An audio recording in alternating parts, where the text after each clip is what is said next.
안녕하세요. 2월 17일 아침 묵상입니다. 오늘 본문 마태복음 14장 13절에서 21절까지 말씀 함께 우리 묵상하도록 하겠습니다. 예수님께서는 침례 요한이 죽었다는 소식을 그의 제자들로부터 듣게 되지요. 예수님은 요한의 죽음 소식을 듣고 혼자서 배를 타고 빈들로 물러가십니다. 복음서에 기록된 예수님의 패턴을 볼 때 예수님께서 아무도 없는 빈들에 가신 이유는 아마도 기도하시기 위함이셨을 것입니다. 13절 상반부를 보겠습니다. 예수께서 들으시고 배를 타고 떠나사 따로 빈들에 가시니. 예수님께서 들으셨다는 것은 바로 침례 요한의 죽음을 들으신 것이죠. 이 침례 요한의 죽음은 예수님의 사역의 전환점을 불러일으켰죠. 예수님은 이 전환점의 시간에 하나님과 독대하기 위해서 하나님께 나아가 기도하고 계신 것입니다. 예수님은 이렇게 오병이어의 또 사건을 마치신 후에 또 혼자서 산에 올라가서 기도하시는 장면이 또 기록이 되고 있지요. 그리고 바다 위에서의 기적을 보여주십니다. 다시 말해서 예수님께서는 사람들 사이에 기적을 행하시기 전에 기도하셨음을 마태는 보여주고 있는 것입니다. 자, 예수님은 사역의 전환점에서 홀로 계시면서 기도하셨습니다. 하나님과의 교제가 예수님에게는 언제나 우선이셨습니다. 예수님께 기도하는 그 시간은 참으로 즐겁고 기쁜 일이셨을 것입니다. 하지만 예수님은 그렇게 홀로 계시는 일에만 몰두하지 않으셨습니다. 홀로 계신 이후의 행동은 도피가 아니라 사람들에게 다가가 그들을 회복하고 가르치시는 일이셨습니다. 예수님의 이런 모습은 우리에게도 매우 중요한 교훈을 줍니다. 예수님이 기적과 사역을 행하시기 전에 하나님 앞에서 홀로 기도하는 시간을 가지셨다면 우리 역시도 무슨 일을 행하기 전에 하나님과의 기도의 시간을 먼저 가지는 것이 필요합니다. 예수님의 선기도 후 역사의 모습은 우리에게도 선기도 후 사역, 선기도 후 결정, 선기도 후 섬김의 원리를 설명해 줍니다. 왜냐하면 하나님과의 교제하는 시간을 통해 우리는 하나님이 원하시는 뜻을 알게 되고 두려움 없이 행동할 수 있는 힘을 얻을 수 있기 때문입니다. 그렇게 홀로 기도의 시간을 가지시는 예수님께 무리가 걸어서 예수님을 따라갑니다. 13절 후반부입니다. 무리가 듣고 여러 고을로부터 걸어서 따라간지라. 14절도 계속 읽겠습니다. 예수께서 나아오사 큰 무리를 보시고 불쌍히 여기사 그 중에 있는 병자를 고쳐 주시니라. 자, 무리가 예수님이 홀로 계시다는 그러한 소식을 듣고 여러 고을로부터 걸어서 예수님께로 나아오죠. 그곳은 광야였습니다. 예수님께 이렇게 나아온 무리들을 예수님은 불쌍히 여기시고 그 중에 있는 병자들을 고쳐주십니다. 자, 배로 가로질러 가는 거리와 시간에 비해서 예수님께 간 무리는 그만큼 멀리 고생을 하며 예수님께 나와왔죠. 그러한 무리들을 보시면 예수님의 마음은 불쌍히 여기는 마음이 이셨습니다. 무리 중에서 그래서 병든 자를 고쳐주셨죠. 마가는 예수님께서 무리를 목자 없는 양 같아서 불쌍히 여기셨다고 더 자세하게 기록합니다. 예수님께서 약한 것과 병든 것을 치료하시는 동기는 무엇일까요? 그것은 불쌍히 여기시는 마음이십니다. 즉 불쌍히 여기는 목자의 마음은 양떼의 필요를 채우는 행위로 표현이 되는 것이죠. 사랑하는 성도 여러분, 우리가 육신과 마음에 병이 들었을 때 그 치료를 위해 어떻게 해야 될까요? 먼저 우리는 우리를 불쌍히 여기시는 예수님께 나아가서 우리를 고쳐달라고 간구할 수 있습니다. 주여 우리를 불쌍히 여기소서라는 기도를 드릴 때 주님께서는 우리의 기도에 외면하실 수 없으실 것입니다. 15절부터 21절까지는 오병이어의 기적을 행하시는 예수님의 모습이 기록됩니다. 15절입니다. 저녁이 되매 제자들이 나와 이르되 이곳은 빈들이요 때도 이미 저물었으니 무리를 보내어 마을에 들어가 먹을 것을 사 먹게 하소서. 자, 날이 지자 제자들이 예수님께 와서 무리를 마을로 보내 음식을 사 먹게 해달라고 부탁을 합니다. 제자들의 제안에 대해 예수님은 무리를 보내는 대신 너희가 먹을 것을 주라고 하시죠. 16절입니다. 예수께서 이르시되 갈 것 없다. 너희가 먹을 것을 주라. 자, 그런 예수님의 이 반응에 제자들은 당황스러웠을 것입니다. 그러면서 제자들은 매우 현실적인 대답을 합니다. 17절을 보겠습니다. 제자들이 이르되 여기 우리에게 있는 것은 떡 5개와 물고기 2마리 뿐이니이다. 자, 제자들은 자기들에게는 빵 5개와 물고기 2마리만 있다고 합니다.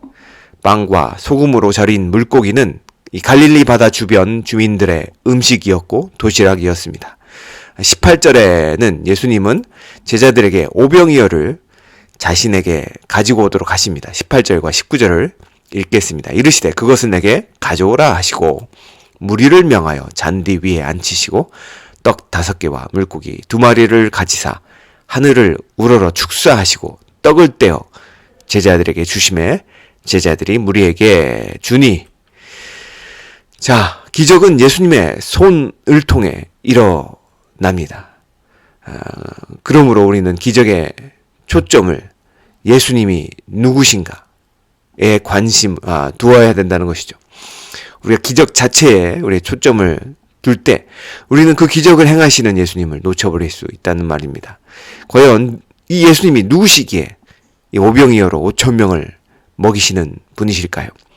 예수님은 이 무리를 잔디 위에 앉히고 빵 5개와 물고기 2마리를 들고 하늘을 보시면서 축사하십니다. 하나님께 하늘을 우러러 보신 것은 이 기도하시는 모습이죠. 축사한다는 것은 감사한다라는 뜻입니다. 예수님의 이 감사는 유대인의 관습에서 아버지가 식사 기도를 할 때 하나님께 감사드린 모습을 떠올리게 합니다. 예수님은 그렇게 빵을 떼서 제자들에게 줍니다. 그리고 제자들은 무리에게 나눠줍니다.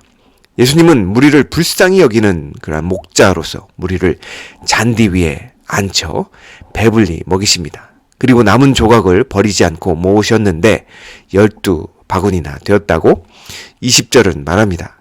예수님이 어떻게 보면 환경까지도 생각하시는 그런 분이셨던 것이죠.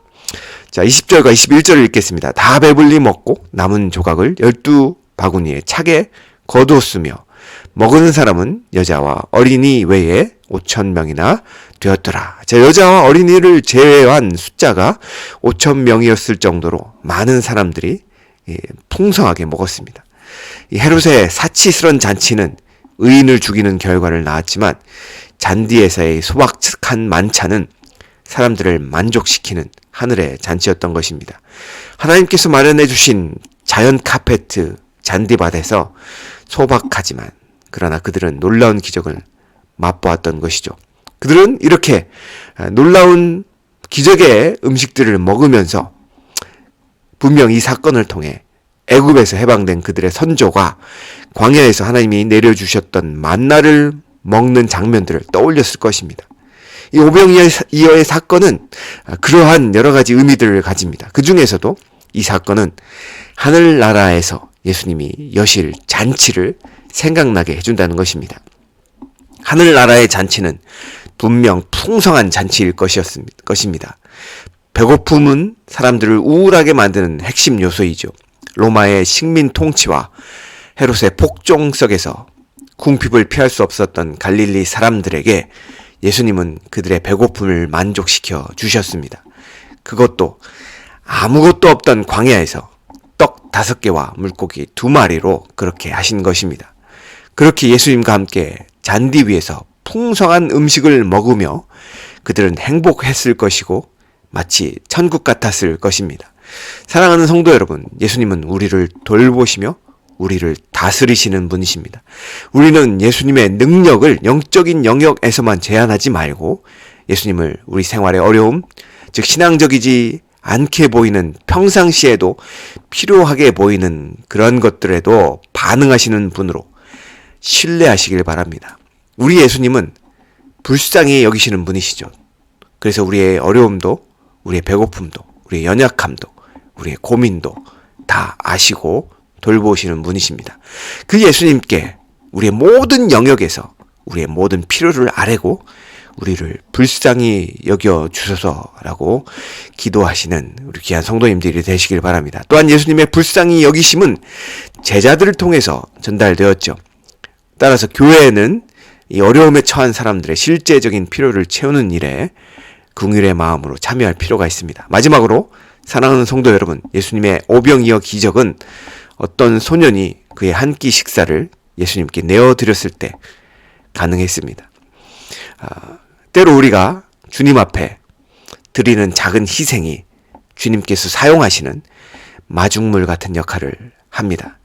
예수님은 제자들에게 너희가 먹을 것을 주어라 라고 하셨습니다. 작지만 내가 할 수 있는 헌신과 희생을 주님 앞에 드릴 때 그것을 주님께서는 귀하게 사용하셔서 주님의 일에 풍성하게 쓰실 것입니다. 자, 오늘의 말씀을 정리해보면, 기적의 원천은 예수님의 불쌍히 여기심으로부터 시작됨을 알 수가 있습니다. 그리고 그 기적은 광야에서 아무것도 없는 곳 같은 곳에서 일어난다는 사실도 보았습니다. 또 출애굽의 여정에 이스라엘 백성이 그랬듯이 예수님을 따랐던 무리들에게 하나님의 풍성한 만나가 주어졌던 것이죠. 마지막으로 기적의 목적은 하나님의 나라를 맛보는 데 있다는 것입니다. 예수님은 광야 외딴 곳에서 오병이어의 기적을 행하심으로 그분이 광야에서 만나를 주신 하나님이 보내신 메시아심을 보여주셨죠.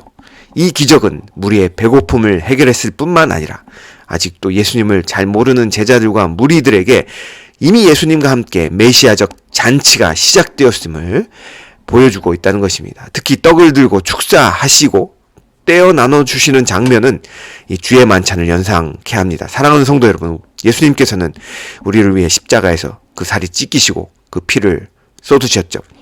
그러나 예수님은 그 죽음에서 부활하셔서 우리에게 새 생명을 허락하셨습니다. 누구든지 예수 그리스도를 믿으면 하나님의 자녀가 되어 그 성만찬에 참여할 수 있는 복을 얻게 되죠. 그렇게 하나님의 자녀가 돼서 영생을 선물로 받은 자들은 천국에서 누릴 그 풍성한 잔치를 기다리며 소망할 수 있다는 것입니다.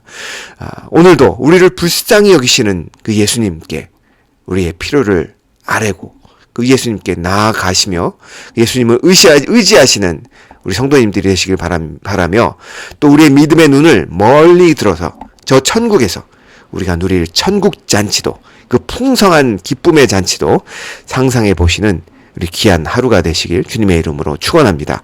기도하시겠습니다. 연약한 인생들을 불쌍히 여기셔서 치유하시고 굶주림을 채워주시는 주님을 찬양합니다.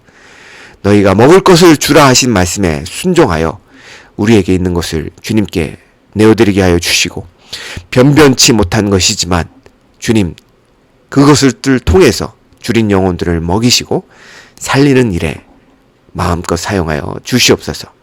그렇게 행하실 주님을 찬양하오며 예수님의 이름으로 기도하였습니다. 아멘.